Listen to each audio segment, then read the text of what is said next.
Saudara-saudari, selamat datang di Main Worship Service.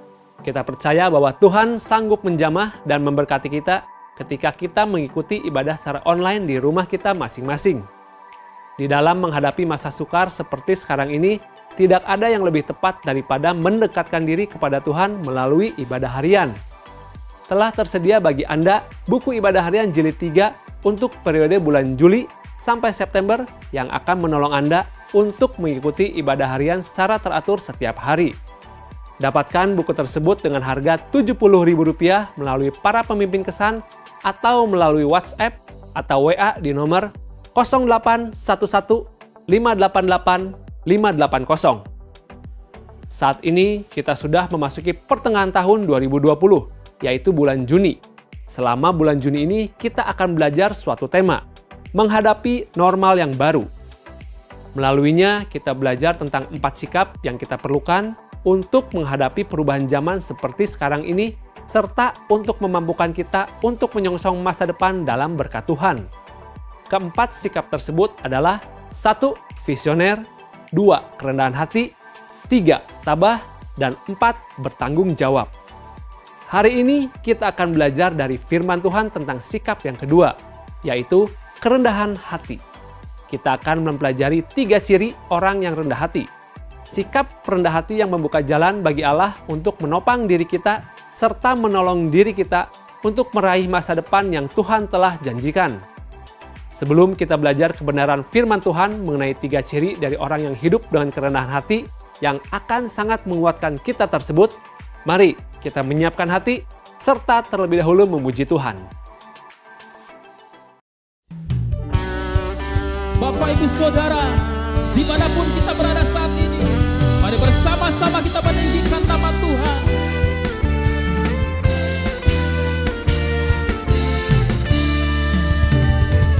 Bahwa Tuhan juga gunung batuku,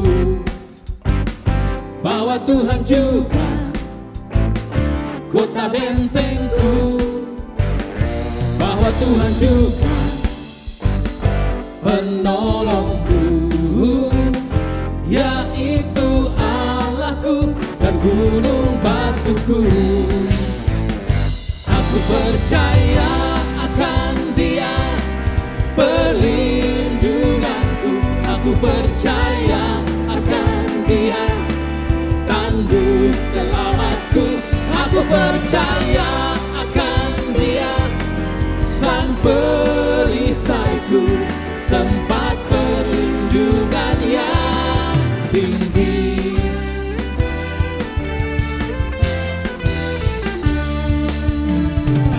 Bahwa Tuhan juga gunung batuku, bahwa Tuhan juga kota bentengku, bahwa Tuhan juga penolongku, yaitu Allahku dan gunung batuku. Aku percaya akan Dia, perlindunganku. Aku percaya akan Dia, tanduk selamatku. Aku percaya akan Dia, sang perisaiku, tempat perlindungan yang tinggi.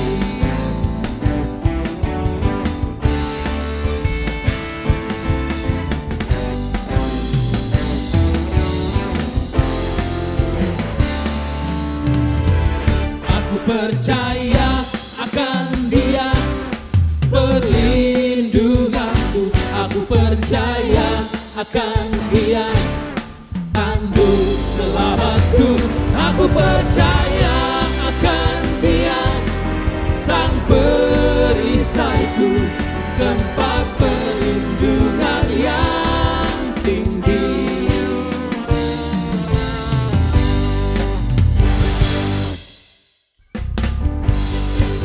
Sebab Tuhan itu baik, bahwasanya untuk selama-lamanya kasih setianya.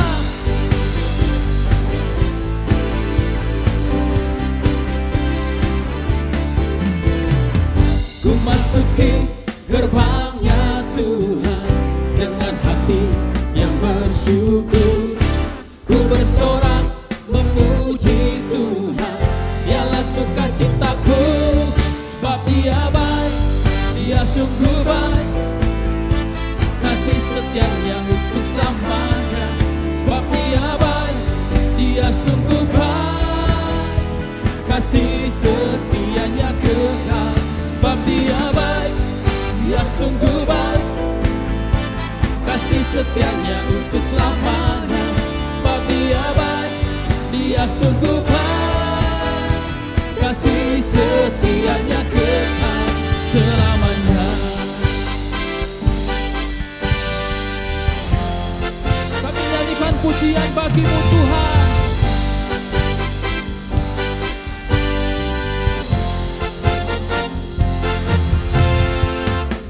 Ku nyanyikan pujian bagi-Nya dengan hati yang bersyukur. Ku rasakan kebaikan-Nya di sepanjang hidupku. Sebab Dia baik, Dia sungguh baik, kasih setianya untuk selamanya. Sebab Dia baik, Dia sungguh baik, kasih setianya kekal. Sebab Dia baik, Dia sungguh baik, kasih setianya untuk selamanya. Sebab Dia baik, Dia sungguh baik, kasih setianya kekal. Kasih-Nya tak pernah berubah, dulu, sekarang, dan selamanya.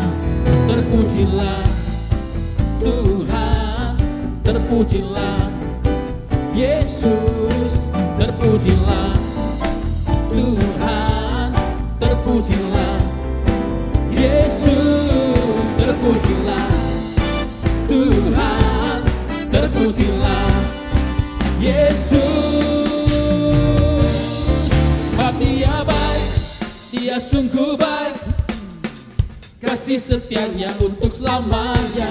Sebab Dia baik, Dia sungguh baik, kasih setianya kekal.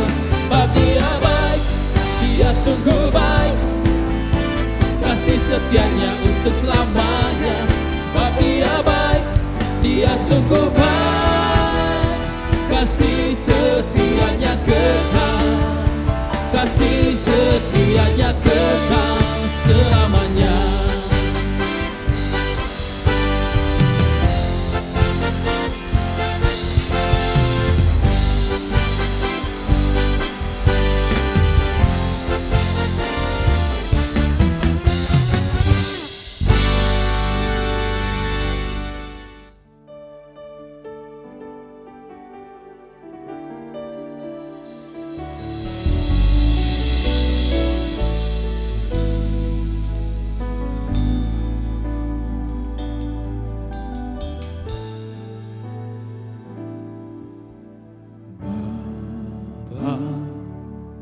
Kau setia, Bapa, Kau mulia. Tenanglah jiwaku, aman bersamamu.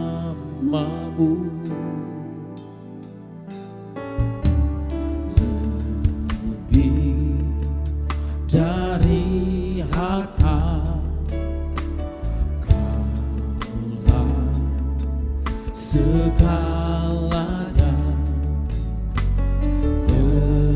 Tenanglah jiwaku dalam hadirat-Mu.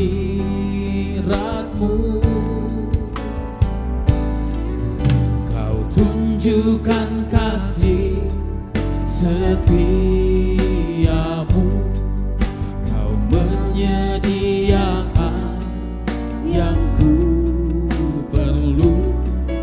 Kau setia, Kau mulia, dulu, sekarang, dan selamanya. Kau tunjukkan tunjukkan kasih setiamu. Kau menyediakan yang ku perlu. Kau setia, kau mulia, Bapa kau setia.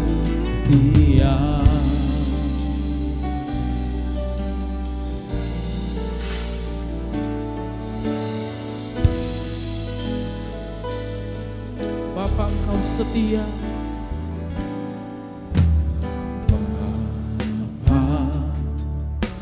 Setia Bapa, kau mulia. Tenanglah jiwaku, aman bersamamu.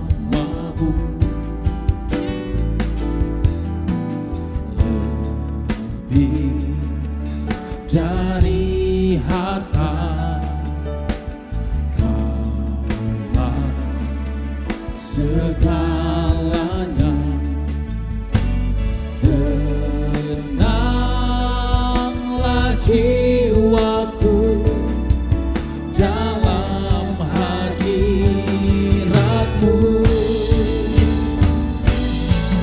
Kau tunjukkan kasih setiamu. Kau menyediakan yang ku perlu. Kau setia, kau mulia, dulu, sekarang, dan selamanya. Kau tunjukkan kasih setiamu. Kau menyediakan yang ku perlu. Kau setia, kau mulia, Bapa kau setia.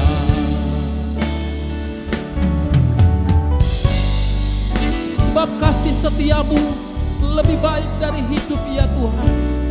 Dan bibir kami akan memegahkan perbuatan-perbuatan-Mu yang ajaib. Terima kasih untuk segala kebaikan-Mu atas kami.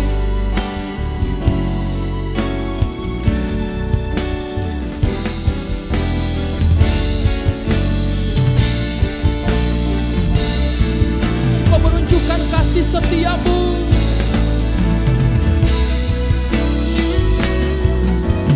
Tunjukkan kasih setiamu. Kau menyediakan yang ku perlu. Kau setia, kau mulia, dulu, sekarang, dan selamanya. Kau tunjukkan setiamu. Kau menyediakan yang ku perlu. Kau setia, kau mulia, Bapa kau setia. Kau setia, Bapa kau setia.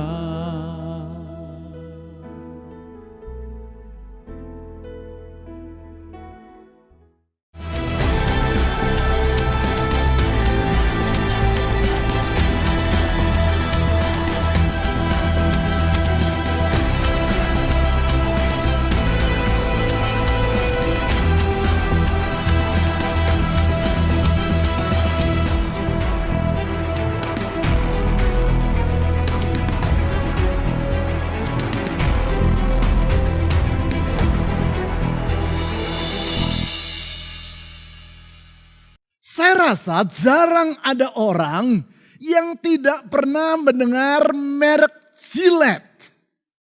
Produk dengan merek ini hanyalah produk yang sederhana. Bukan produk yang canggih seperti handphone atau komputer. Ya, pisau cukur adalah barang yang murah. Bukan barang yang mahal seperti mobil sport. Namun jangan anggap remeh perusahaan Gillette yang memproduksi barang yang dengan mudah kita peroleh di toko-toko kelontong ini. Mengapa?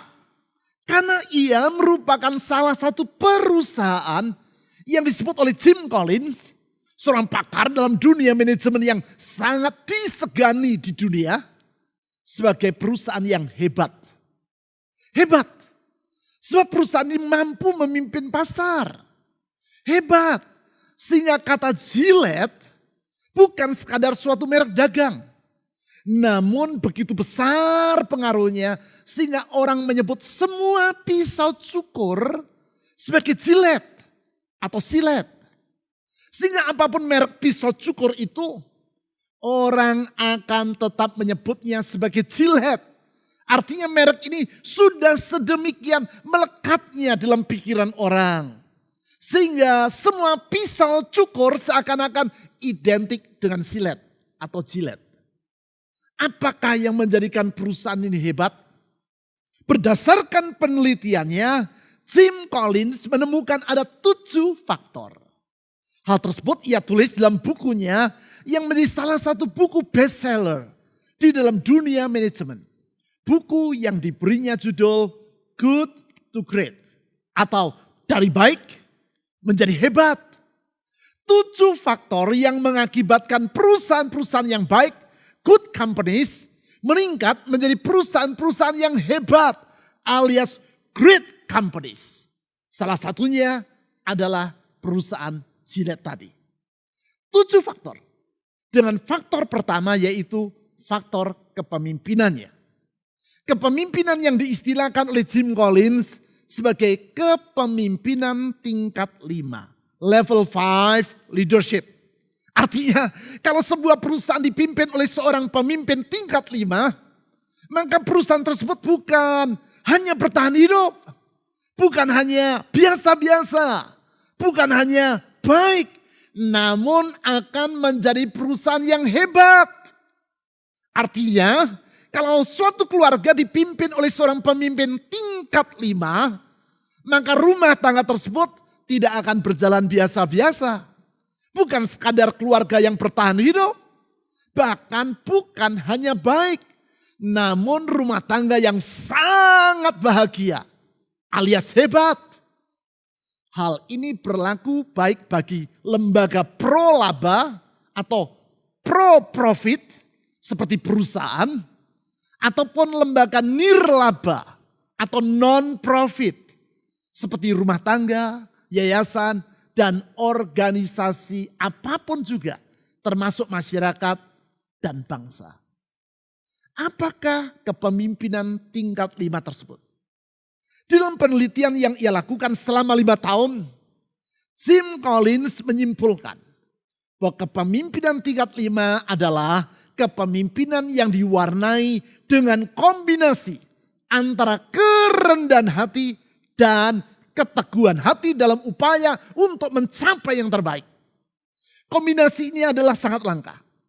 Sebab kebanyakan orang yang rendah hati tidak memiliki semangat yang kuat untuk mencapai yang terbaik bagi lembaga yang ia pimpin. Orang tersebut akan berkata, ya sudahlah begini saja sudah cukup, sudah lumayan. Sebaliknya orang yang memiliki dorongan yang kuat untuk mencapai hasil yang terbaik, acap kali tidak hidup dengan rendah hati. Alias ia hidup dengan angkuh. Ngotot semaunya sendiri dan memandang remeh orang lain. Ia merasa bahwa dirinya sedemikian hebatnya. Sehingga di matanya orang lain adalah tidak ada. Itu sebabnya kombinasi antara kerendahan hati dan keteguhan hati adalah kombinasi yang langka. Apabila kedua sikap tersebut, kerendahan hati dan keteguhan hati ada di dalam diri seseorang, maka ia akan menjadi pribadi yang diistilahkan oleh Jim Collins sebagai a level 5 leader. Seorang pemimpin tingkat 5. Seorang pemimpin yang mengakibatkan apa saja yang ia pimpin. Baik itu perusahaan, rumah tangga, ataupun masyarakat akan dalam keadaan yang hebat alias sejahtera. Sikap rendah hati dan teguh hati seperti itulah yang dikehendaki Allah ada dalam diri kita. Di dalam era perubahan seperti sekarang ini. Sikap yang harus ada di dalam diri semua orang. Di dalam menghadapi era new normal. Normal yang baru. Sikap seperti itulah yang Allah kehendaki dalam diri Yosua. Sebagai seorang pemimpin yang memimpin umat Allah dalam menyongsong a new normal. A new normal. Karena saat itu bangsa Israel akan memasuki negeri Kanaan. Mereka akan memasuki suatu tatanan kehidupan yang baru. Dari bangsa yang selama 40 tahun berkelana di padang gurun. Sekarang menjadi bangsa yang tinggal menetap di suatu wilayah. A new normal. Dari bangsa yang selama 40 tahun hidup dipimpin oleh Musa. Sekarang menjadi bangsa yang dipimpin oleh Yosua. Seorang pribadi yang memiliki latar belakang dan usia yang berbeda dengan Musa. A new normal. Dari bangsa yang selama 40 tahun hidup di padang gurun dipelihara oleh Tuhan dengan makanan dari sorga yang disebut sebagai mana. Sekarang menjadi bangsa yang harus bercocok tanam untuk memenuhi kebutuhan hidup mereka. A new normal. Kalau kita membaca Yosua pasal 1 ayat 1 sampai 9, di situ Allah memaparkan 4 sikap yang harus ada di dalam diri Yosua dan bangsa Israel dalam menghadapi new normal ini. Sikap yang pertama yaitu visioner. Mampu memandang masa depan dengan cakrawala pikir yang luas dan tanpa takut. Hal itu ditulis di ayat 1 sampai 4. Sikap yang kedua adalah rendah hati. Ditulis di ayat 5. Sikap ketiga adalah tabah atau hati yang teguh. Ditulis di ayat 6 sampai 9. Sikap keempat yaitu sikap bertanggung jawab. Juga ditulis di dalam ayat 6 sampai 9. Sikap pertama, visioner, sudah kita pelajari minggu yang lalu. Sikap kedua dan sikap ketiga, kombinasi yang membentuk kepemimpinan tingkat 5, yaitu sikap rendah hati dan sikap teguh atau tabah hati, akan kita pelajari hari ini dan minggu depan. Kemudian kita lanjutkan dengan mempelajari sikap yang keempat, yaitu sikap bertanggung jawab pada minggu selanjutnya. Hari ini kita akan mempelajari sikap rendah hati. Seperti yang tersirat di dalam ayat 5. Mari kita baca ayat tersebut dengan membacanya mulai dari ayat 1. Yosua pasal 1 ayat 1 sampai 5.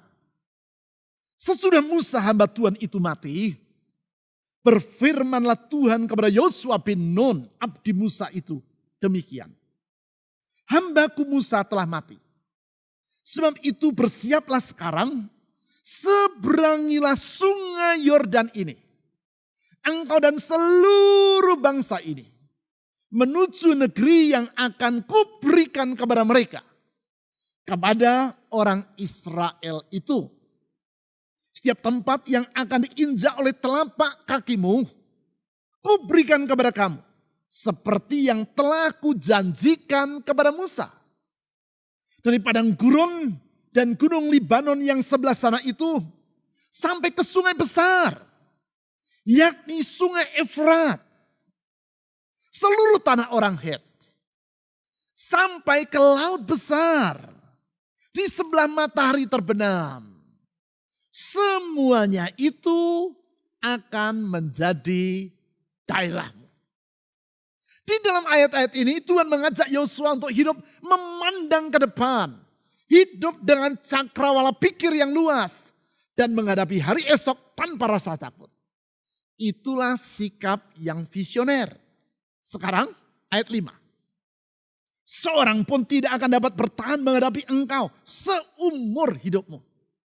Seperti aku menyertai Musa, demikianlah aku akan menyertai engkau. Aku tidak akan membiarkan engkau dan tidak akan meninggalkan engkau.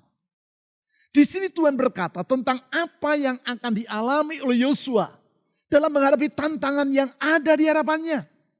Yaitu Yosua akan mengalami keberhasilan.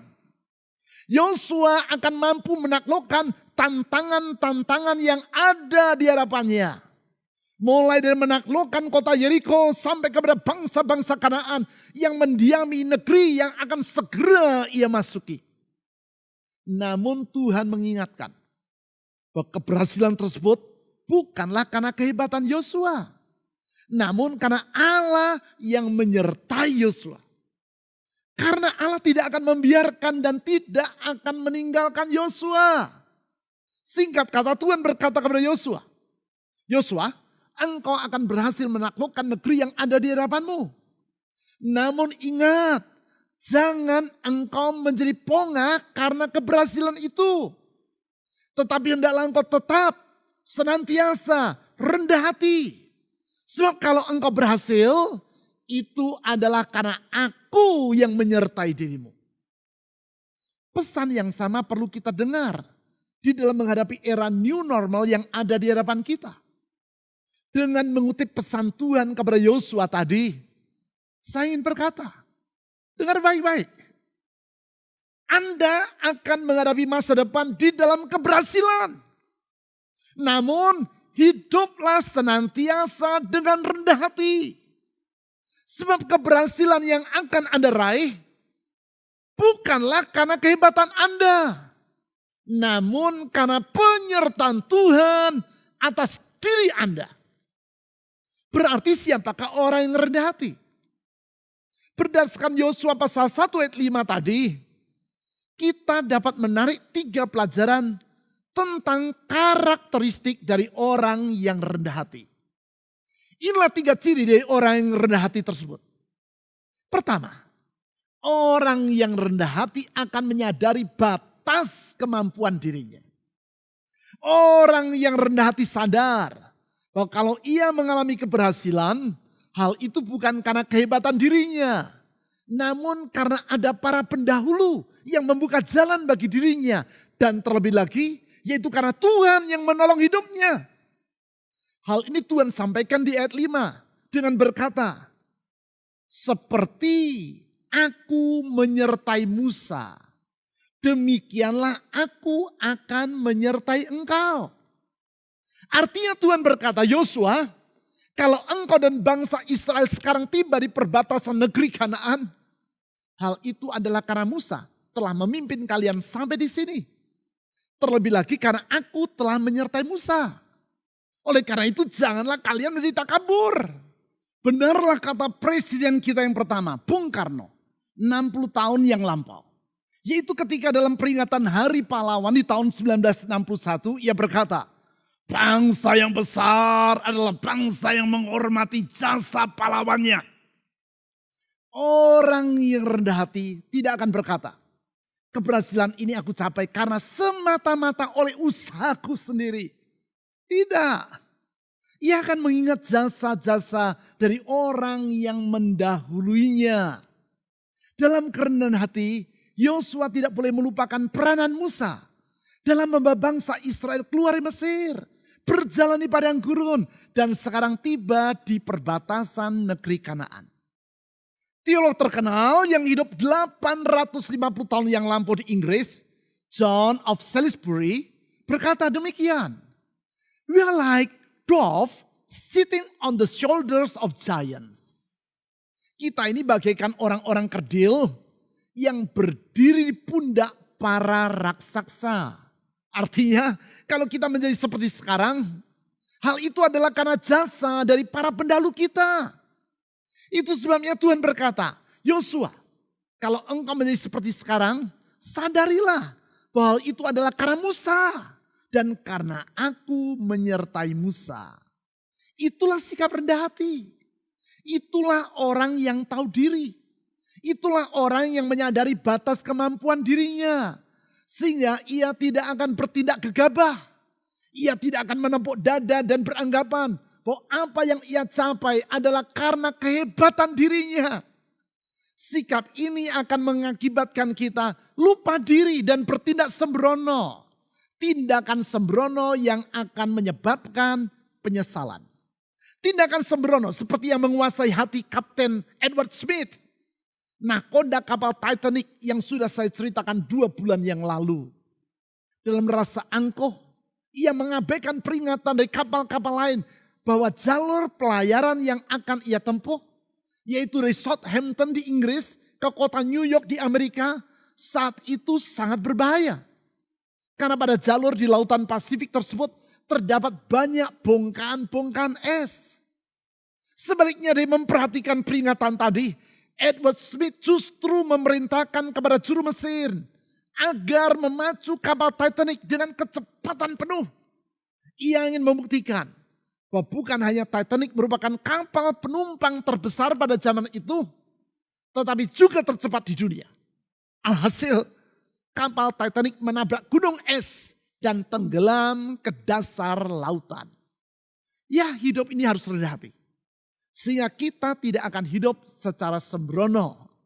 Singkat kata, jangan hidup seperti seekor kutu yang sedang menempel pada punggung seekor gajah. Kemanapun si gajah itu pergi, si kutu selalu ikut. Suatu hari, si gajah berjalan melewati sebuah jembatan yang terbuat dari kayu. Jembatan yang membentang di atas sebuah sungai.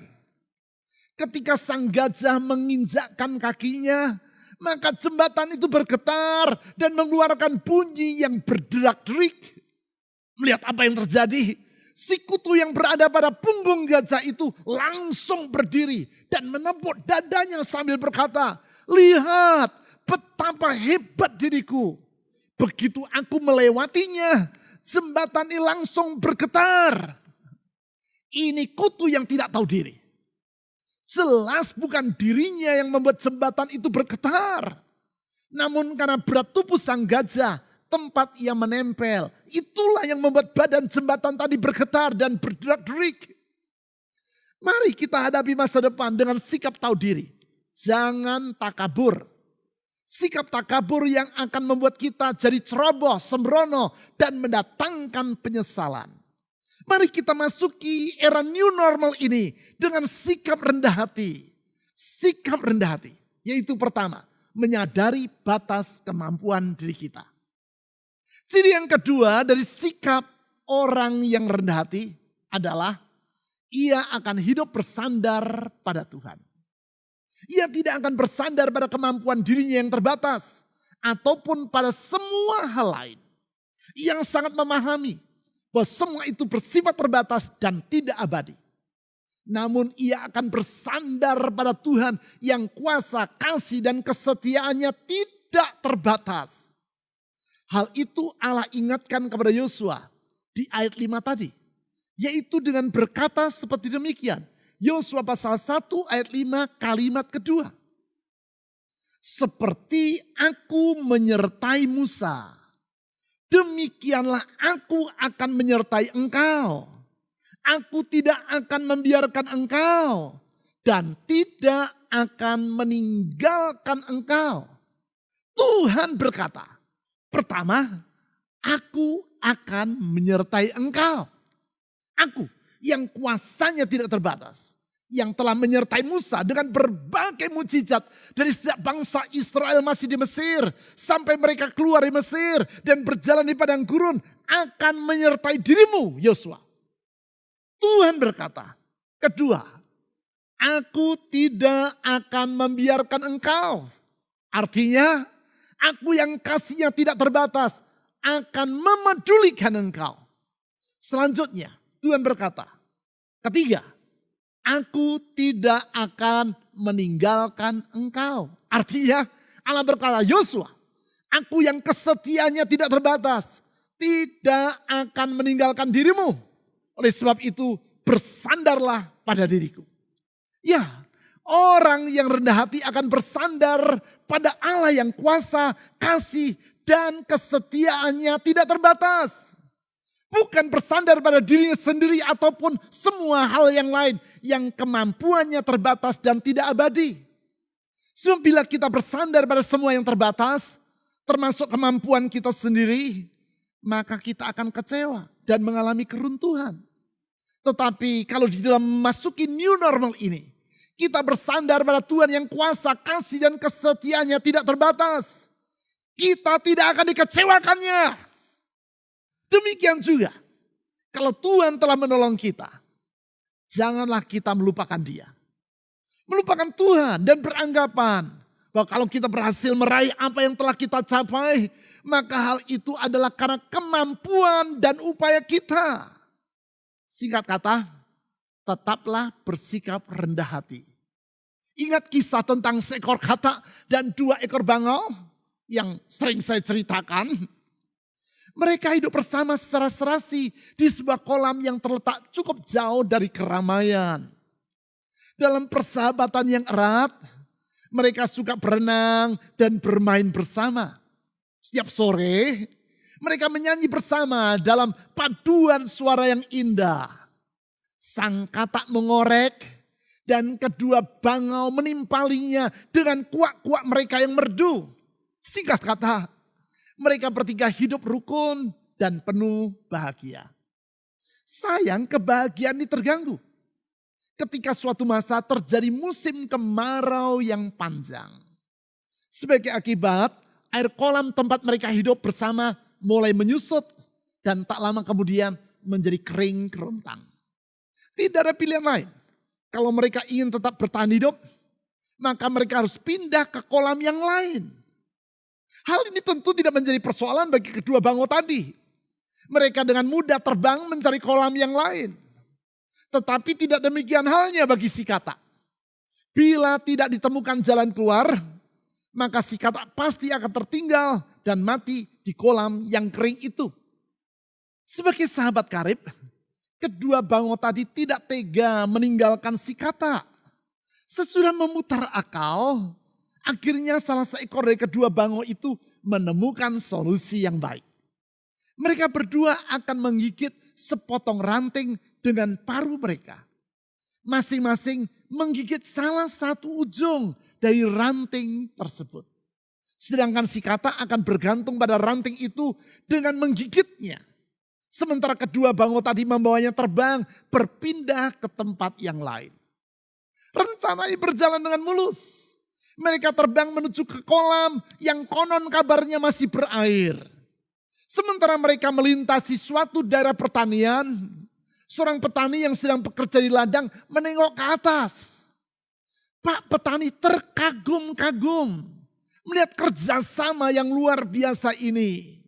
Ia bertanya, wah, ide yang sangat cemerlang. Siapa yang punya ide ini ya? Mendengar pujian tersebut, si katak karena merasa bangga membuka mulutnya dan menjawab, aku. Begitu sebagai akibat gigitan pada ranting terlepas dan ia jatuh ke bawah, mati terhempas ke tanah. Itulah kalau orang merasa diri hebat dan lupa siapa dirinya dan siapa yang sesungguhnya menolong dirinya mengalami keberhasilan. Orang yang rendah hati menyadari bahwa semua yang ia capai adalah karena pertolongan Tuhan. Sehingga alih-alih dari menyandarkan kehidupannya serta masa depannya pada kemampuan dirinya sendiri, ia akan hidup bergantung pada Tuhan. Memang ciri kerendahan hati yang kedua adalah hidup bersandar pada Tuhan. Sekarang, ciri yang ketiga dari orang yang rendah hati, yaitu ia akan hidup melampaui keterbatasan dirinya.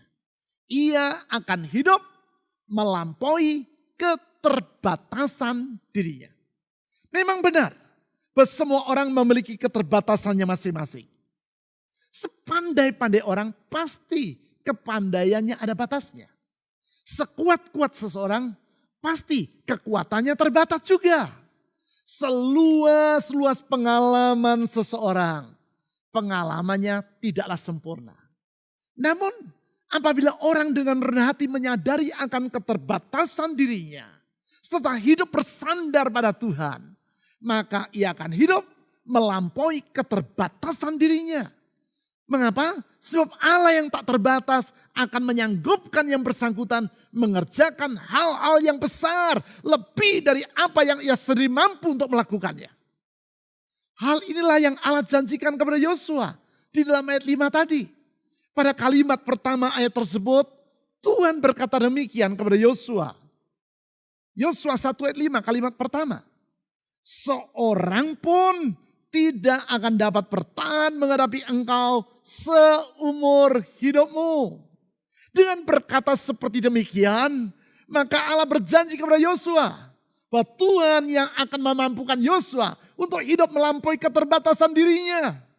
Sehingga dengan demikian maka Yosua akan mampu mengatasi setiap kesukaran dan tantangan apapun yang akan ia hadapi di masa peralihan, di masa new normal, yaitu karena memasuki negeri Kanaan.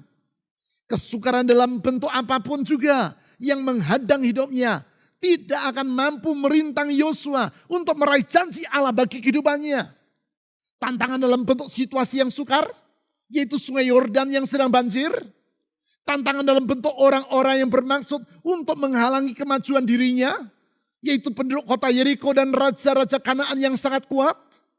Tantangan dalam bentuk tugas kepemimpinan yang sangat berat, yaitu dalam mengatur bangsa Israel dan membagi-bagi negeri Kanaan di antara suku-suku Israel. Yosua akan mampu mengatasi semua itu asal ia hidup dalam kerendahan hati dan bergantung pada Tuhan.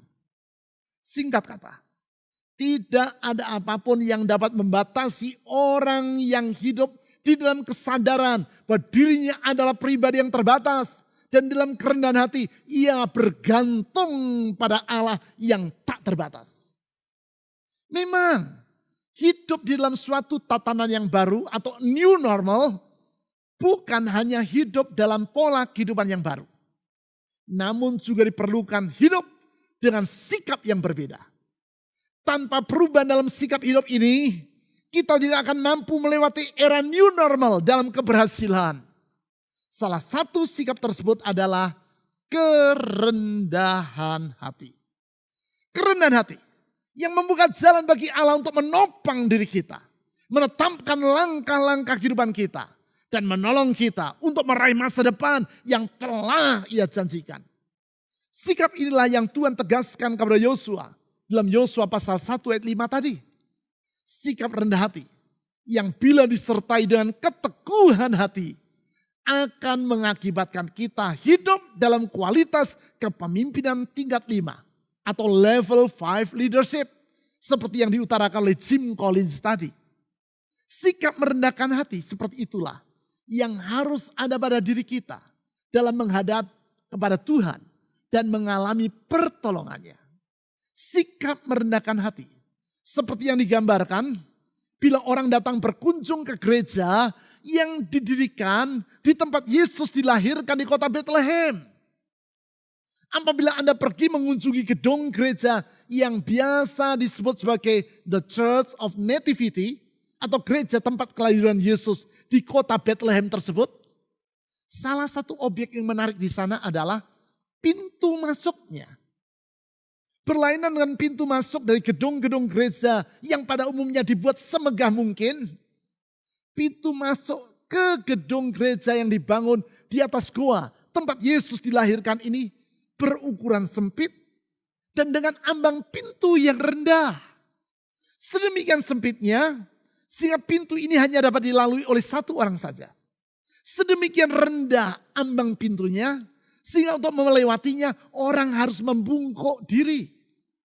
Sesungguhnya alasan mengapa pintu ini dibangun sedemikian sempit dan rendahnya adalah untuk tujuan keamanan dari isi gedung gereja tersebut. 500 tahun yang lampau, yaitu pada masa kota Yerusalem berada di bawah kekuasaan kerajaan Ottoman atau Turki pada masa sekarang. Untuk mencegah agar tentara Ottoman tidak memasuki gedung gereja itu dengan menunggang kuda, maka dengan sengaja pintu gedung gereja tadi diubah, dirombak menjadi sempit dan dengan ambang pintu yang rendah seperti sekarang.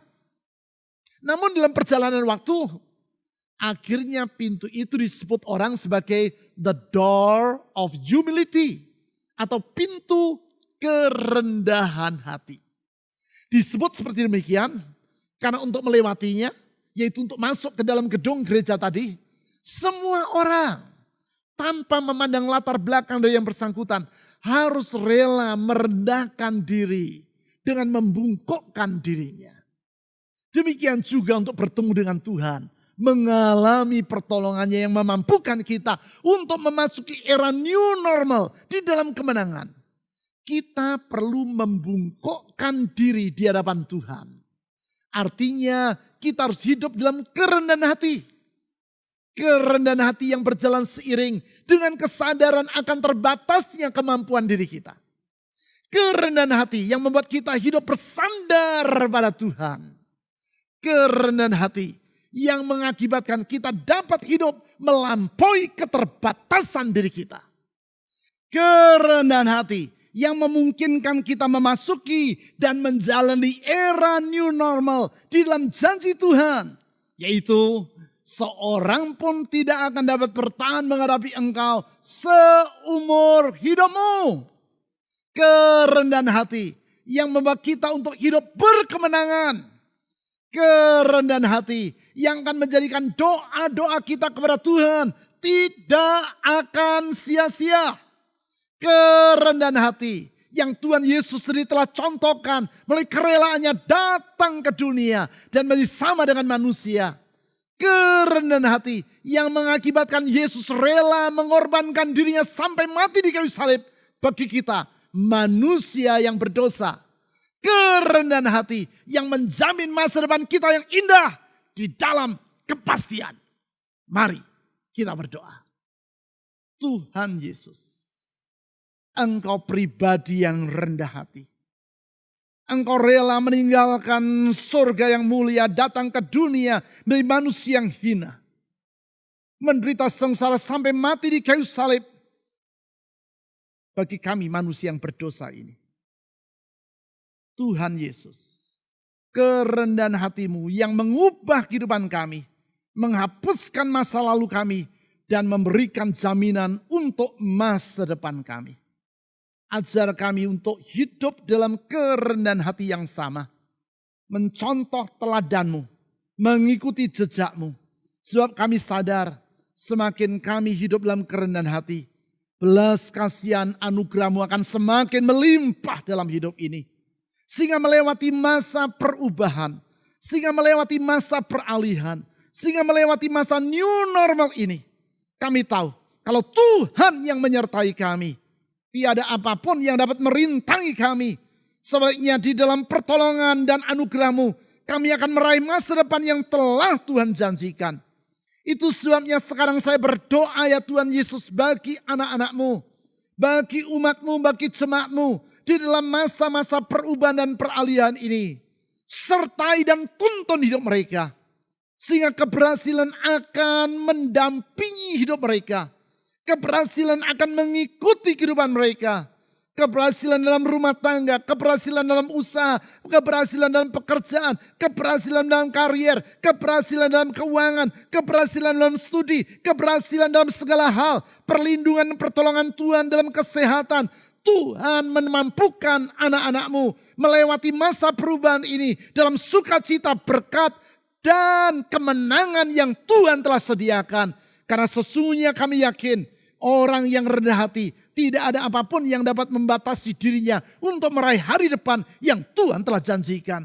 Kepadamu yang penuh dengan kasih setia, kepadamu yang penuh dengan kuasa yang tak terbatas, dan yang kasihnya tetap untuk selama-lamanya itu. Saya menaikkan semua permohonan doa ini di dalam nama di atas segala nama, nama Yesus Kristus Tuhan. Amin.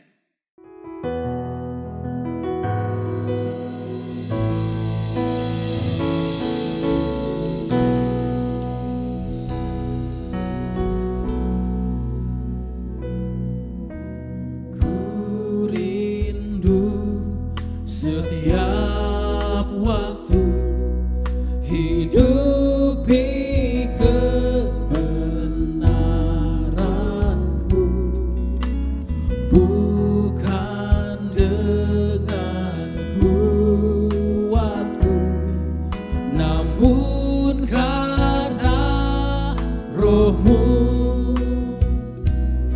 Yesus kau yang ku pegang teguh.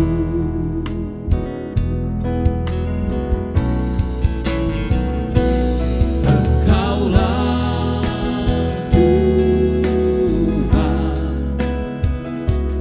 Engkaulah Raja, berdaulat atas hidupku, ku berserah penuh. Engkaulah Tuhan, Engkaulah Raja, berdaulat atas hidupku, ku berserah penuh.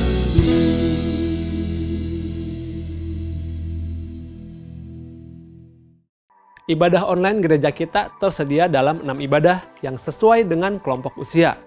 Yang pertama, ibadah online MyStar untuk anak-anak yang berusia 7 tahun ke bawah.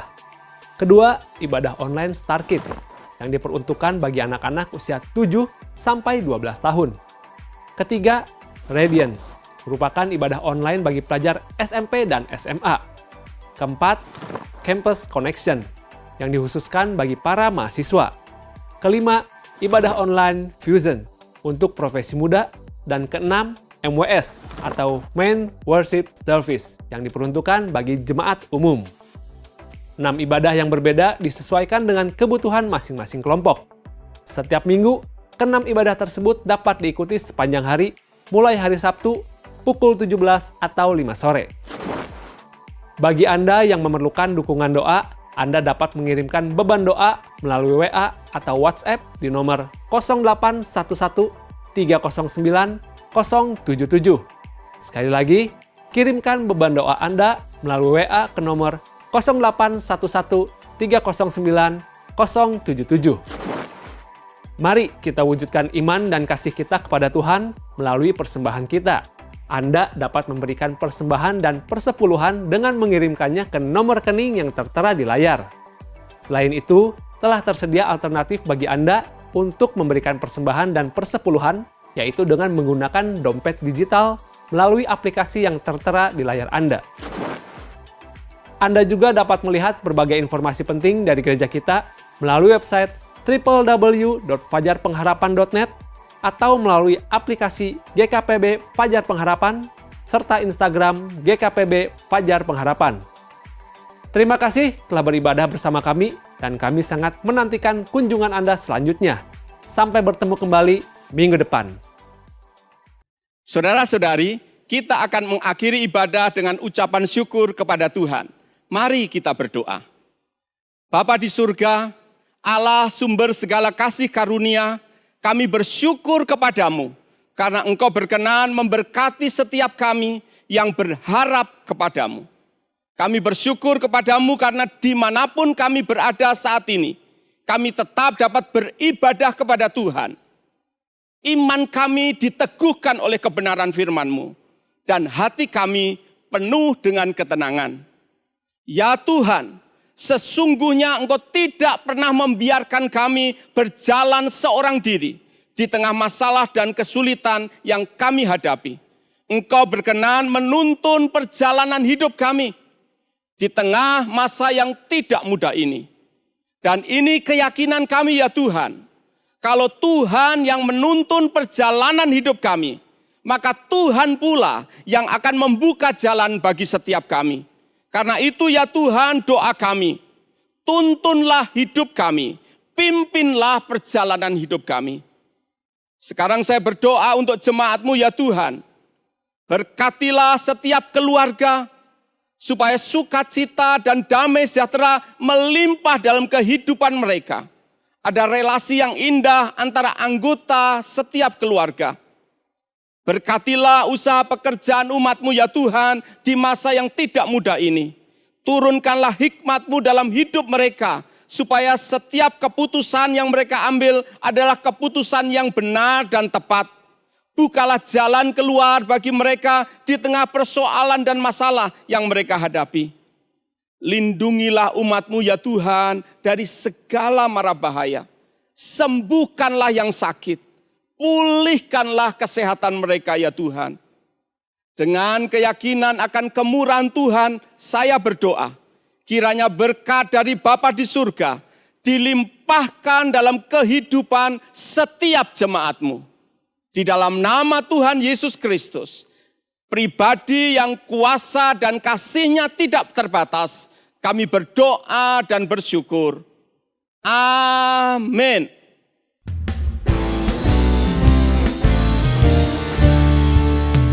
Kau kekuatanku, penopang hidupku, panci keselamatan. Kau buktikan kasih setiamu, benteng hidupku. Tak akan ku takut, sebab ku tahu Kau besertaku. Yesus, jaminan hidupku. Kau kekuatanku, penopang hidupku, panci keselamatan. Kau buktikan